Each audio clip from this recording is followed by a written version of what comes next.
No doubt there is regional correspondence in the promulgation of totalitarian clampdown on the institutions of democracy in Jumuiya ya Afrika Mashariki.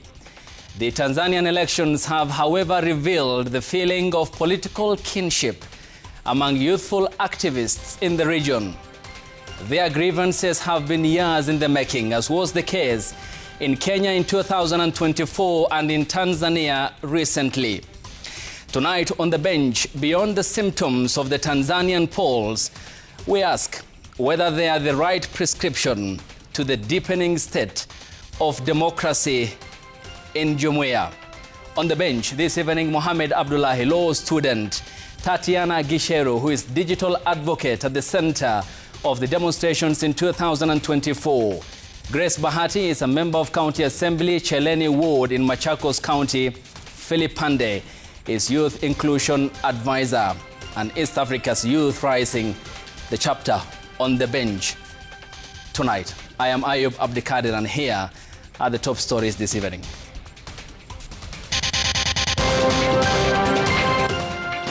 The strike is over. Back to class. Lecturers call off the strike after government offered to pay 7.9 billion arrears in 2 phases. More exam cheaters nabbed. 12 examination officials arrested. 11 phones confiscated over examination malpractice. Trailing lost billions. 5 million shillings in cash seized. Land, motor vehicle paperwork carted away in a raid on Sports Ministry officials. Graft in Education Ministry.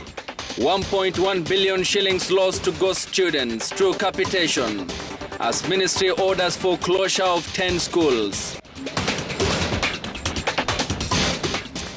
Liz Otieno is our sign language interpreter. Thousands of students in public universities across the country are set to go back to class after lecturers and university staff called off their strike that had lasted for 49 days. The lecturers and staff have agreed to be paid the remaining salary arrears of 7.9 billion shillings in 2 installments for the 2017-2021 collective bargaining agreement. The first installment will be paid this year, with the government promising to immediately begin negotiations for the 2025-2029 salary review. Willie Lusige has that report. The government and unions that represent lecturers and teaching staff in public universities, Waswen Kusu, have signed an agreement outlining payment of 7.9 billion shillings in 2 installments. Kenya shillings 3.8 billion in November, but not later than 31st December 2025. Kenya shillings 3.8 billion in July 2026. The government said it had already paid lecturers 200 million shillings and will honor its commitment to clear the balance. It also promised to immediately begin negotiations for the 2025-2029 CBA, alongside putting measures in place to prevent similar strikes in future. We are going to have an interministerial CBA implementation team so that we can be looking at how these CBAs that we've signed, whether they are being implemented as agreed. All disciplinary letters and sanctions issued against lecturers who took part in the strike will be withdrawn unconditionally. All disciplinary action commenced during the pendency of the industrial action shall be deemed withdrawn. For employees on contract, the renewal of their contract shall not be prejudiced by participation in industrial action. The Ministry of Education has announced that classes will resume on Monday and measures have been put in place to recover the time lost during the strike. We've agreed that they will rearrange their programs and their calendar to ensure that the students will recover the time they've lost without it being a stress on the students or at any extra cost. However, Waswen Kusu have issued a stern warning to the government. If you honor what we have signed today, there shall be no strike called by WASU up to 2030. But if you don't honor this agreement, I'll call even a strike next week. The strike had paralyzed learning in all 42 public universities, with some institutions sending students home within the last 2 weeks. The lack of specifics on how students will recover lost time is, however, an issue that is yet to be addressed by the parties. After 49 days of a strike that paralyzed higher education across all public universities in the country, now Kenyans are waiting to see if the government will keep its promise of uninterrupted higher education for many years to come. Willie Lusige, Citizen TV, Jogoo House, Nairobi. Still on education, and the Education CS Julius Migos Ogamba has told the National Assembly that 10 secondary schools have been closed for lack of students following the conclusion of the capitation verification exercise for secondary schools. The verification exercise is ongoing for 934 junior secondary and primary schools which have received 50% of the capitation funds based on NEMIS registration. Education Cabinet Secretary Julius Migos Ogamba on Wednesday found himself on the receiving end of salvos from members of parliament over the late release of capitation funds due to an ongoing verification exercise.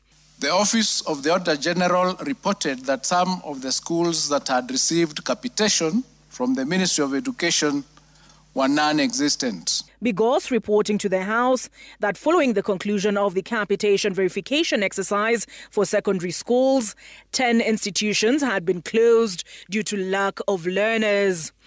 And I've done a list there: Kiria Secondary School in Nyandarua, Dr. Mashage Maheto in Migori, Ragia Forest High School in Kiambu, Muwandi Mixed School in Kirinyaga, Friends Bulovi in Kakamega, Luiwat High School in Baringo, Ngamba School in Muranga, Sintankara Secondary School in Narok, Majmazuri Mixed Secondary School in Baringo, and Father Leo Staples Girls in West Pokot.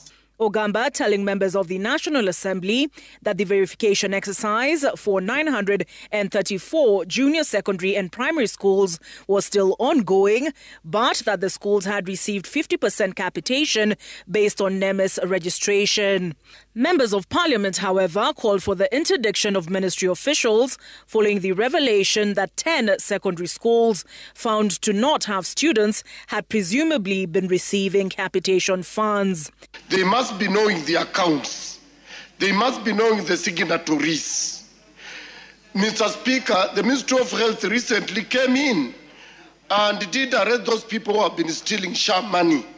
Ogamba telling the MPs that the EACC is seized of the Auditor General's report that triggered the verification exercise in the first place. When we asked the teachers why the schools closed, they said there were no students. So now we have to go back on the records and find out previously, has money been released to these schools so that we can determine whether there is fraud or not. What the Auditor General did, which was sampling, because it was a forensic audit, that data is already with EACC and they're already undertaking that exercise. Ogamba was, however, hard-pressed to interdict ministry officials implicated following the verification exercise.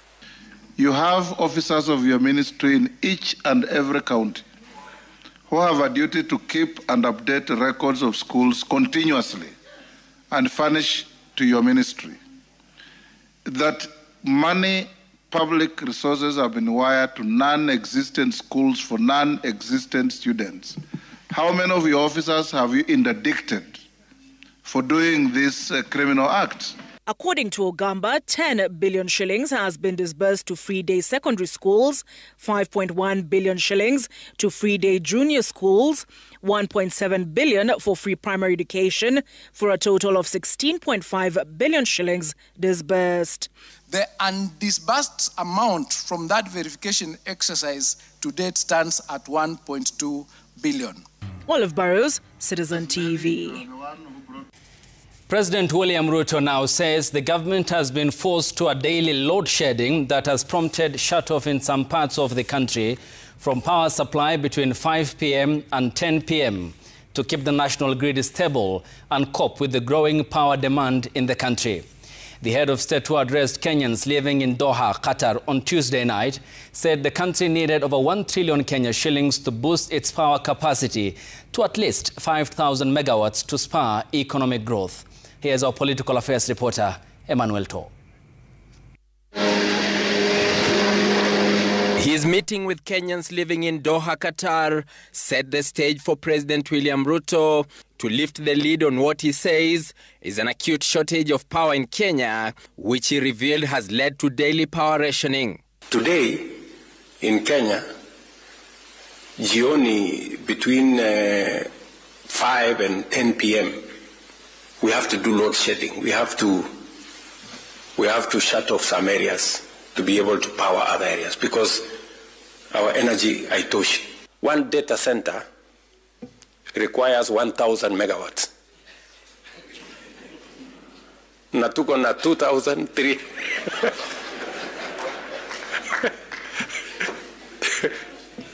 tuko na 2,300 megawatts the whole country.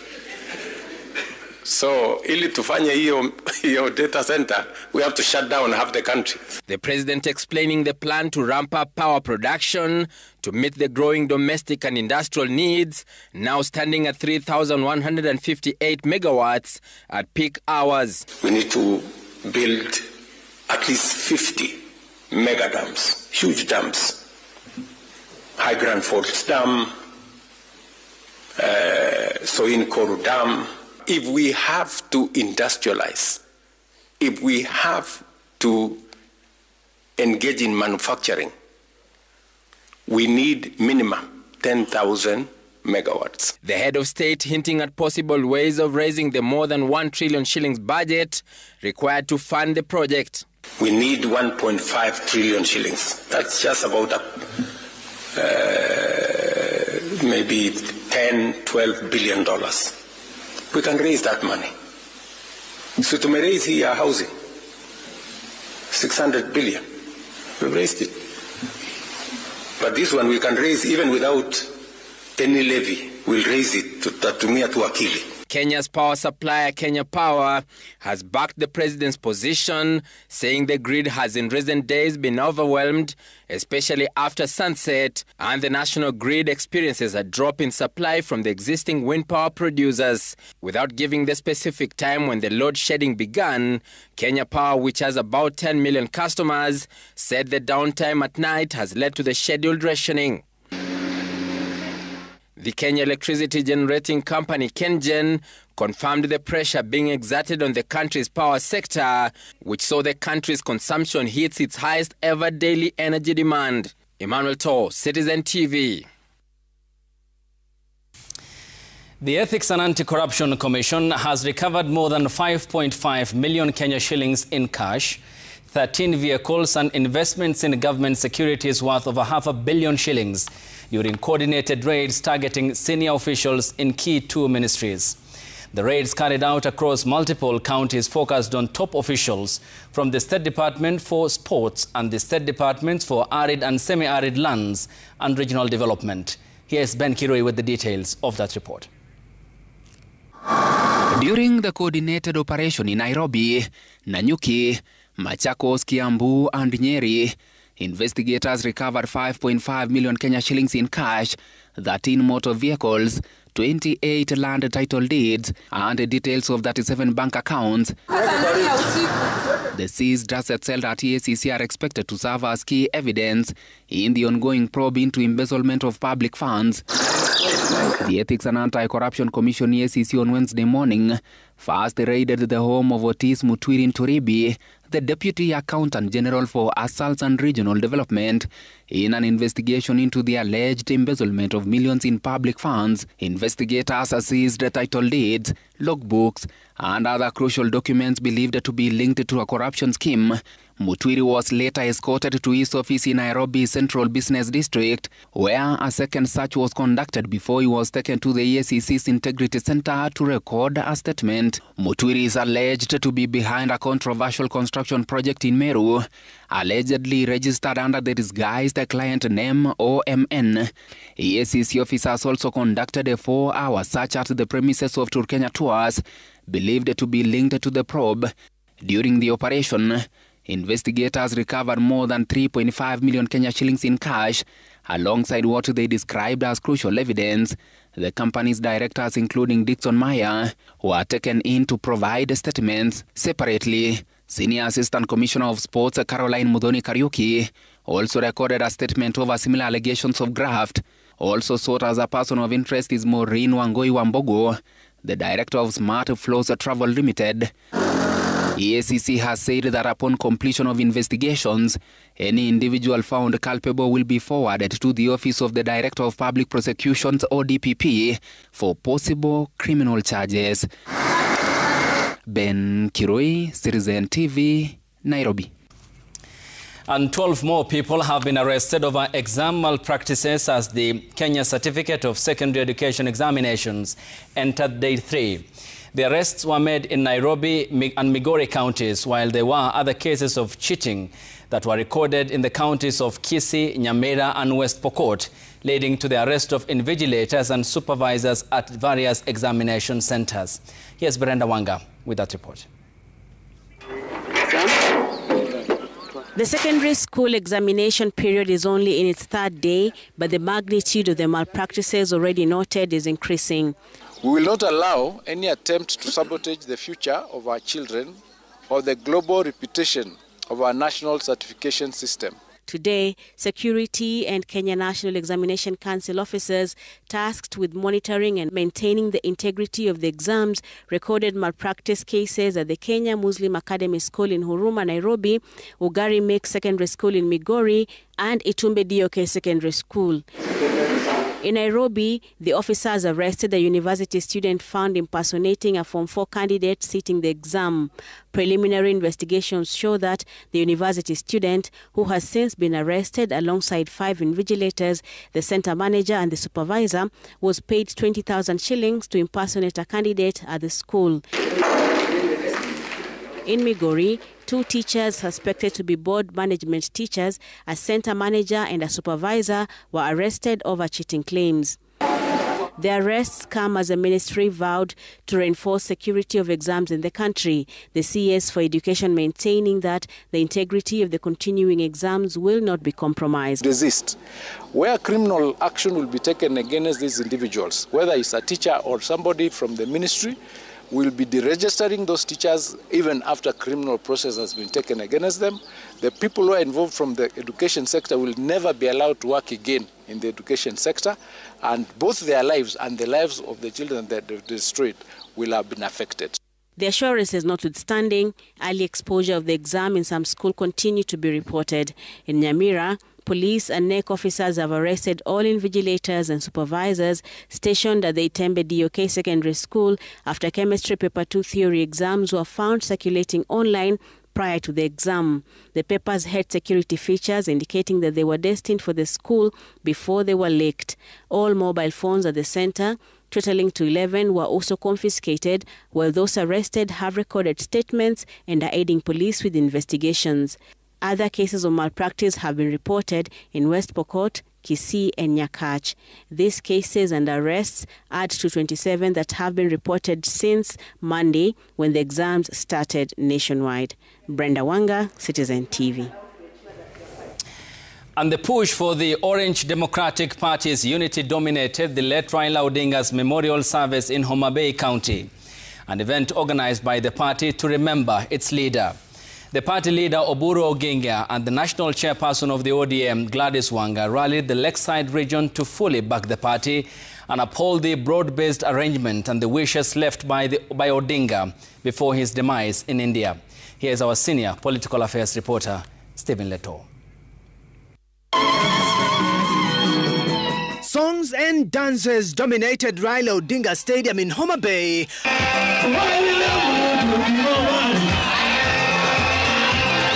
Orange Party gathered for a memorial service of its departed party leader Raila Odinga.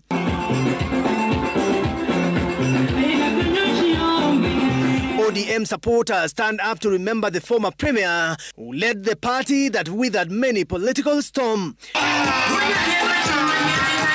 Stability of the Orange Party and its numerical strength ahead of the 2027 general election, a key issue here, with party leader Oburu Oginga moving to rally the Orange supporters to register as voters and boost the party's numbers at the ballot. I'm also pleading with you, my people. Last time, you did not register as it should be. And I'm urging you, registration is coming. Please, my Gen Z, my age mate, my Gen Zs, please register as voters. The question on which way ODM, particularly its stand on the broad-based government arrangement with President William Ruto's UDA, was also in focus. We will remain in support of the administration of Dr. William Samoei Ruto. We will remain inside the broad-based government because that is what we agreed with Baba. And come 2027, ODM will either form government as a party or be part of the coalition that will form the next government of the Republic of Kenya. ODM itakaa ndani ya serikali ya broad-based mpaka 2027, na hiyo ndio position ya ODM. Sisi ni ODM na ODM ni sisi. Mimi wale wanasema that we should throw away our friendship which is broad and covers all Kenya to look for a few friends, au wanatupoteza. ODM Deputy Party Leader Simba Arati led Raila's memorial in Nakuru County, expressing support for the broad-based government until 2027. Hata kama tuko katika hiyo broad-based, dhuluma hatutakubali, lazima haki ifanyiwe kila moja. Na tumesema tuko hiyo broad-based mpaka 2027, ndiposa kila mtu ajipange kuelekea mbele. The ODM Deputy Party Leader adding that the broad-based government arrangement must respect the 10-point agenda that was set out, and any lack of it will water down the arrangement with UDA. Hata kama tuko katika hiyo broad-based, dhuluma hatutakubali, lazima haki ifanyiwe kila moja. Stephen Leto, Citizen TV. Let's head north. The Republic of Sudan says it welcomes investigations being carried out by the International Criminal Court, the ICC, of atrocities allegedly committed by the paramilitary Rapid Support Forces in El Fasher, Darfur's capital in Sudan. While addressing the media at the Embassy of the Republic of Sudan, its ambassador to Kenya, Mohammed Osman Said, said Sudan is now calling upon the United Nations Security Council to blacklist, censor and take immediate action against entities supporting the RSF forces accused of the alleged genocide in North Darfur. Here is Seth Olale. 48 hours after prosecutors from the International Criminal Court announced they are collecting evidence of alleged mass killings and rapes after paramilitary Rapid Support Forces seized Al-Fashir, the last stronghold of the military in Sudan's Darfur region. The Republic of Sudan says the move was long overdue. The ICC, based in The Hague, in October, convicted the first Janjaweed militia leader to have been put on trial for atrocities committed in Darfur for more than 20 years ago.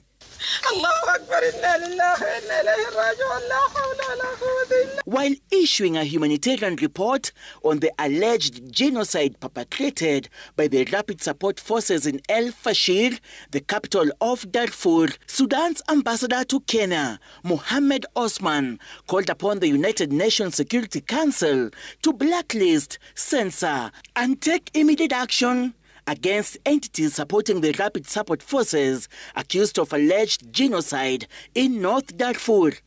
If the international community truly wishes to demonstrate its commitment to peace and humanity in Sudan, it must act decisively to stop the flow of weapons, mercenaries, and financing to the militia.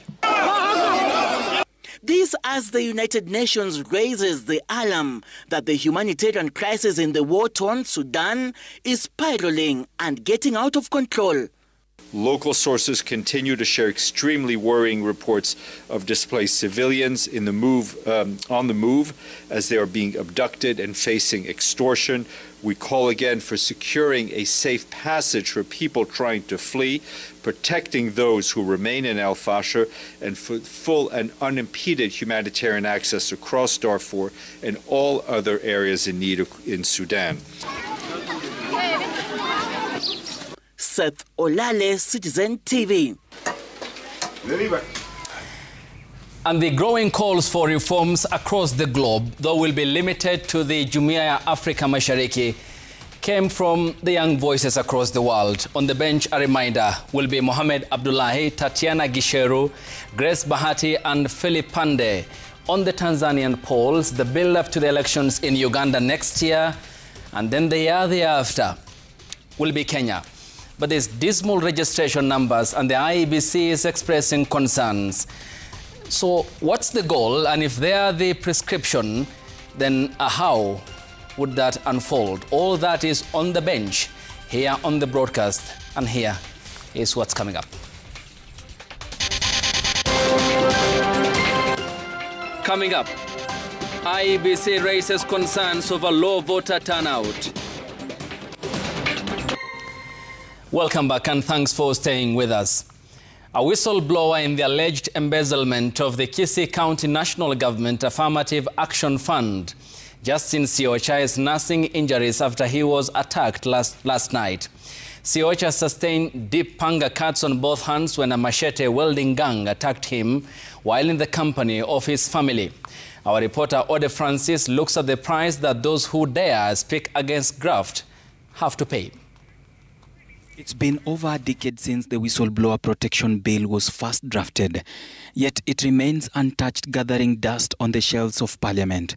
Meanwhile, those who expose corruption continue to pay a heavy price. Justin Siocha, a youth activist in Kisii County, is the latest victim. On Wednesday night, he was brutally attacked while walking home just 10 months after surviving an abduction. His crime, exposing funds allegedly allocated to fictitious youth groups under the National Government Affirmative Action Fund. Ghafla binifu ndio nikasikia mlango wangu wa dirisha ya gari ikigongwa. Kujaribu kuangalia nikapata ni mtu mmoja mkubwa, mtu wa miraba minne, amesimama na panga, ameanza kugonga kioo cha mlango wangu wa gari. Hiyo panga ikaingia ikanikata hapa kwa mkono mara moja. Wakati naenda kulala kwenda sehemu ambayo bibi yangu na mtoto walikuwa, panga ingine ikanifikia hapa ikanikata, na ingine mbili zikanikata hapa nyuma na ingine hapa juu. Justin's story is not isolated. It's part of a disturbing pattern. David Muyakei, the man who blew the whistle on the Golden Bag scandal in the 90s, died in poverty. Jacob Juma, who exposed the NYS and Eurobond scandals, was gunned down in cold blood. Abraham Mutai, a blogger, was arrested for exposing corruption in Isiolo County. Spencer Sankale, the Mara University whistleblower, was dismissed and dragged through court until a judge ruled his termination was meant to silence him. Douglas Muchela, a chef at Mukumu Girls High School, was fired for speaking out about food poisoning. These are not just names. They are warnings that create barriers to whistleblowing in Kenya. Despite the gravity of this risk, Kenya still lacks a comprehensive legal framework to protect whistleblowers. Instead, fragmented clauses are scattered across multiple laws, from the Leadership and Integrity Act of 2012 to the Witness Protection Act of 2006. In 2014, the Office of the Attorney General and Department of Justice, alongside civil society, drafted a whistleblower protection bill, but delays in cabinet approval stalled its progress. Two MPs, Irene Kasalu and Muriuki Njagagwa, have since tabled similar bills, yet none have been debated. 12 years later, no action. As Parliament continues to stall, the message to whistleblowers is clear. Speak out and you may be silenced. Then they go with the forensic team and the DCI team to investigate further so that we be able to know authoritatively that who was behind the attack. I think this assailant was aiming for my neck. If I did not flinch even for a moment, I think it could have slashed my neck. The question remains, how many more voices must be lost before Kenya protects those who protect them? You look at Parliament, if the speed at which they used to impeach Mr. Gachagua could be used to pass that particular law, would not be complaining here. If they have an interest, they even circumvent some procedures to pass a law. And former Deputy President Rigathi Gachagua is tonight rallying the country's youthful population to register as voters in their numbers ahead of next general election, if they are to achieve the meaningful change they so desire in their clamor for good governance. Gachagua, who spoke at his party's DCP Youth League Forum, argued that the current youth numbers in the country are enough to send President William Ruto packing in 2027. Here's Kamau Mwangi. Former Deputy President Rigathi Gachagua, while attending his party's Youth League Forum, rallied the country's youthful constituency to register as voters and supplement efforts by the opposition aimed at sending President William Ruto home come August 2027. You guys are the majority in this country. This country is in your hands. There is nothing Rigathi Gachagua can do to liberate this country alone. If I don't have the support of the young people, the exercise is in futility. And this country will be delivered on the ballot box. In rallying young Kenyans who brought the country to a standstill during the protests in June 2024 as they challenged the country's governance, Gachagua asked the youth to seek elective positions in the election that is 21 months away. He said time was ripe for Kenya to experience youthful leadership. And my mission is very simple. Is to help you, the young people, get rid of Kasongo and take your rightful place in the governance of this country. Mimi nikimaliza hiyo kazi, niende wa Monyoro nikapumzike, I'll be quite happy. His call came as the electoral body expressed disappointment at low numbers of youth who have registered as voters more than a month since the exercise began. As of 31st October, IBC said it had recorded a total of 90,020 new voters, with the coastal region recording the lowest numbers in the country. Out of a target of 183, as currently things stand, we have 3,976, which is way below completely. Youth, you have the power to make any meaningful change in this country. And in order for you to do that, you have to have your voice to be heard. The only way your voice can be heard is through the ballot, not fighting. You can't go to the street and achieve what you want to achieve. The low numbers, though attributed to the delay in distribution of ID cards in the region, have prompted calls to action from civil society players in the area who are asking those with ID cards to register. Please come out and register to vote. You are the future of this country. You are the present of this country. And you cannot allow yourself not to participate in the decisions that will be made in 2027. Kamau Mwangi, Citizen TV. And the Jipange na View Sasa caravan, in partnership with the Royal Media Services, is in Western Kenya, where locals of Kakamega and Vihiga counties enjoyed electrifying moments and a unique opportunity to meet their favorite presenters from Radio Citizen, Vuka and Mulembe FM stations that command the airwaves in the Mulembe region. The Jipange na View Sasa message echoed across the counties, with locals getting a chance to subscribe to View Sasa for just 50 Kenya shillings, unlocking premium video content and a chance to win up the 2 million shillings in cash prizes. The caravan kicked off in Gamboji, Vihiga County,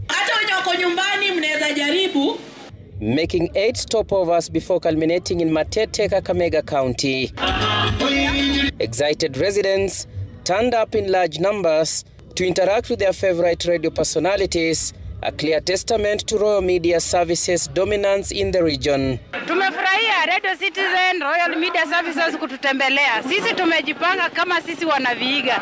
Tunaomba kaunti zingine pia na nyinyi mujipange. Kila kitu ni jipange na View Sasa. Jipange na View Sasa. Presenters continued to spread the Jipange na View Sasa message, where Kenyans have a chance to subscribe to the video-on-demand platform View Sasa, watch exclusive content and stand a chance to win 50,000 shillings daily, 500,000 shillings weekly, and a grand prize of 2 million shillings. In the last 3-4 weeks tumekuwa na washindi wengi kutoka Western. Tuko na washindi kutoka Bungoma, Kakamega na maeneo mengi sana. So tumekuja na msafara wetu kuwaletea pesa zao nyingi na pia kuhamasisha hao wengine waendelee kujiunga na View Sasa. So vijana ni 50 bob peke yake, and the more you subscribe the more chances for you to win. So nataka tuchangamke, una subscribe pale kwenye paybill 724-177, hiyo ndio paybill number, cheza nayo. Yani vijana tucheze kasi sisi, because this time round hatuwezi achwa nyuma, tujipange na nini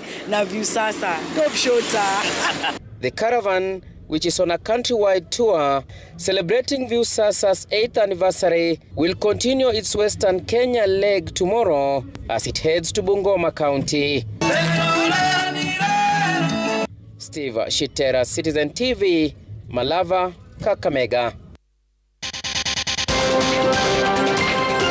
African CEOs are spending upwards of 20% of their budgets on artificial intelligence-related investment. KMPG CEO Outlook report now reveals.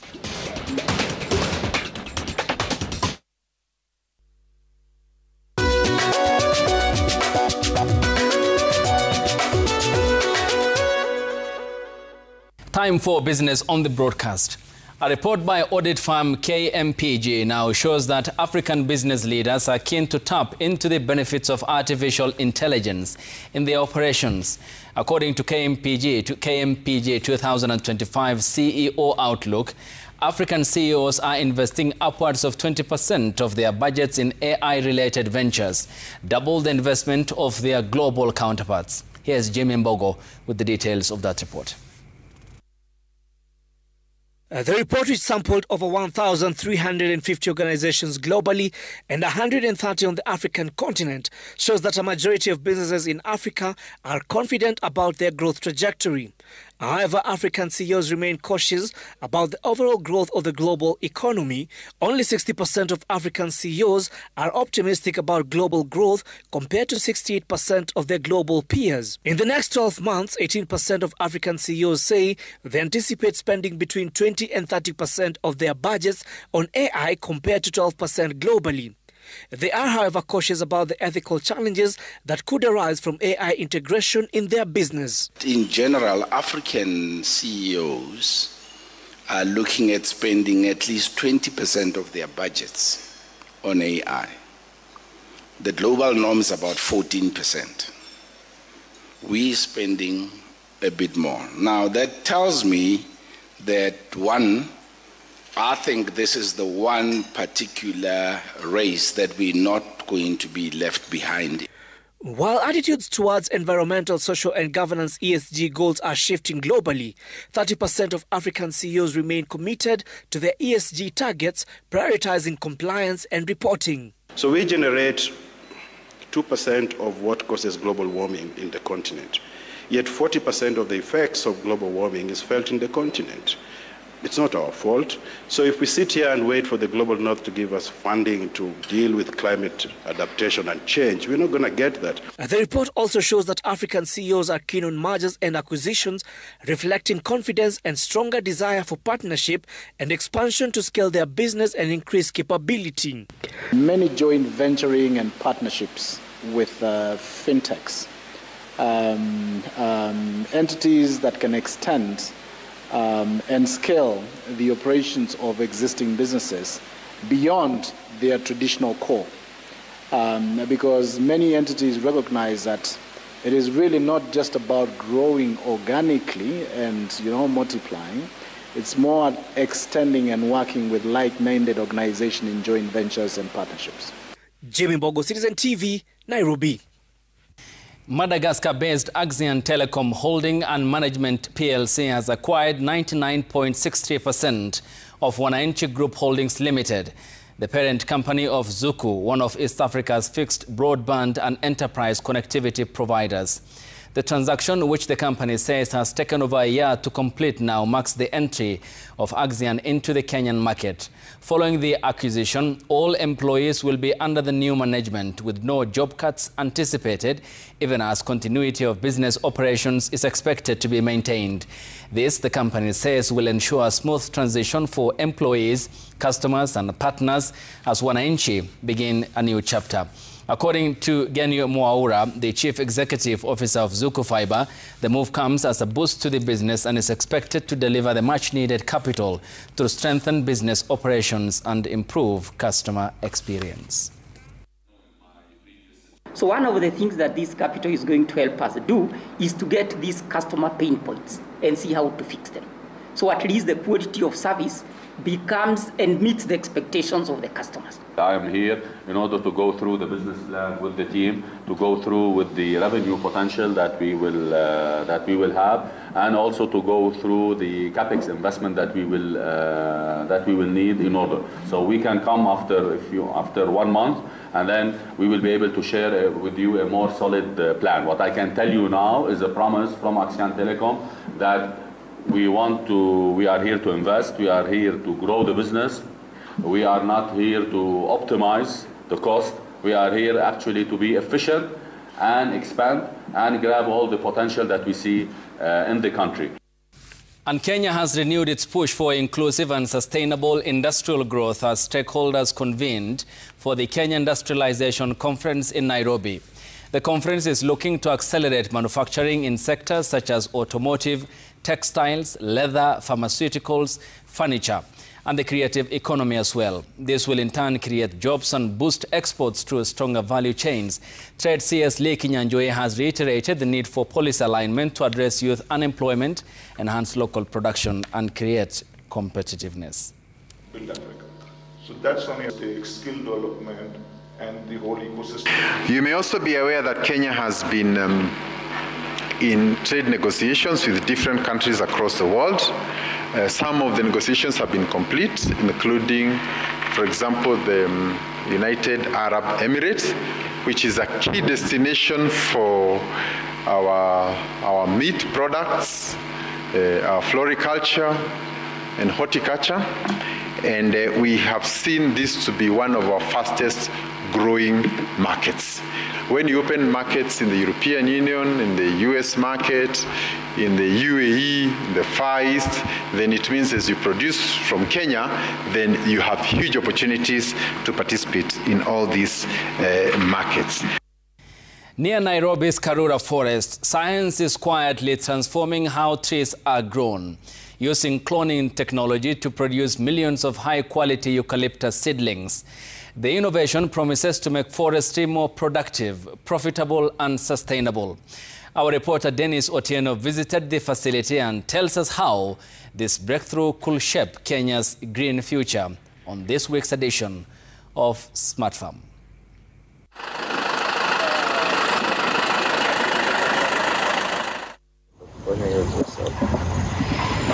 Near the edge of Nairobi's iconic Karura Forest, a quiet revolution is taking root, one seedling at a time.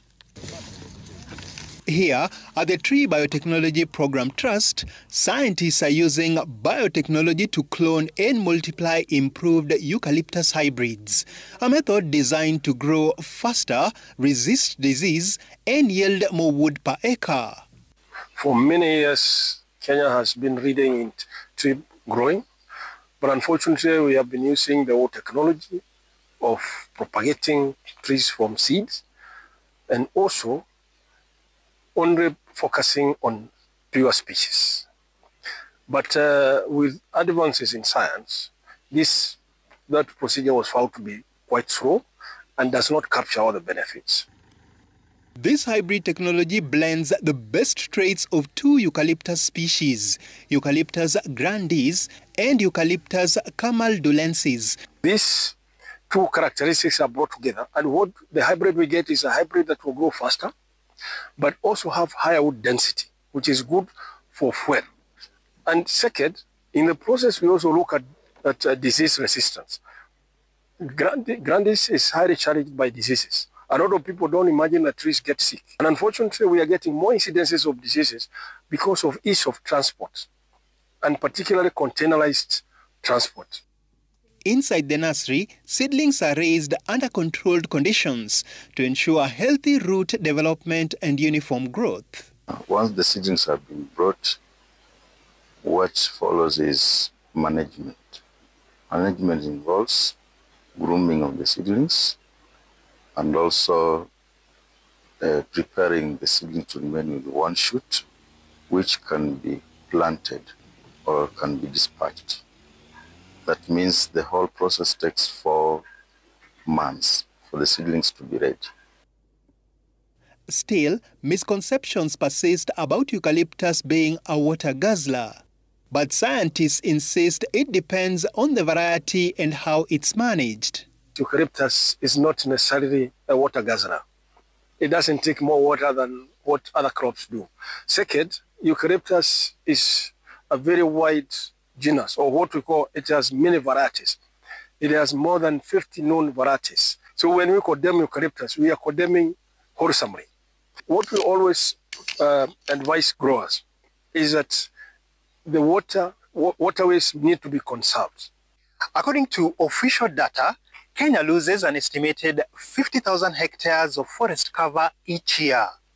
But initiatives like this can help the country hit its ambitious target of planting 15 billion trees by 2032. Dennis Otieno, Smart Farm.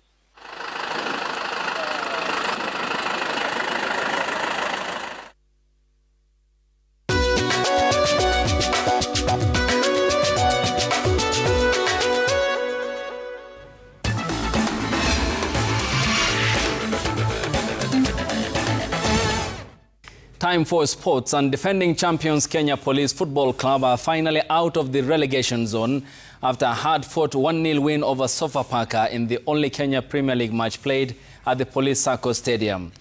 Police got the all-important goal in the first half, striker Edward Omondi coming back to haunt his old club Sofapaka.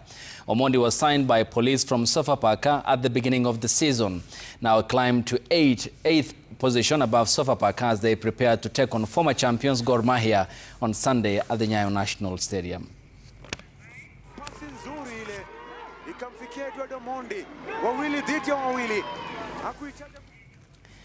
Three Kenya darts players will take part in the 3 international competitions in the United Kingdom in December as the sport of darts transits from amateur to professional in the country. The 3 will play in different competitions in the seniors and also in the junior categories. Despite playing darts for only 3 years, David Munyu will carry Kenya's flag in the PDC Championship in London. He won the Africa qualifiers to earn the sole ticket to the championship. Peter Washiuri, who stole the limelight at the PDC Championship last December, will now play in the amateur darts circuit in London, also in the month of December. Junior player 14-year-old Arian Kalsam will also be in London for the IDSL Junior Championship.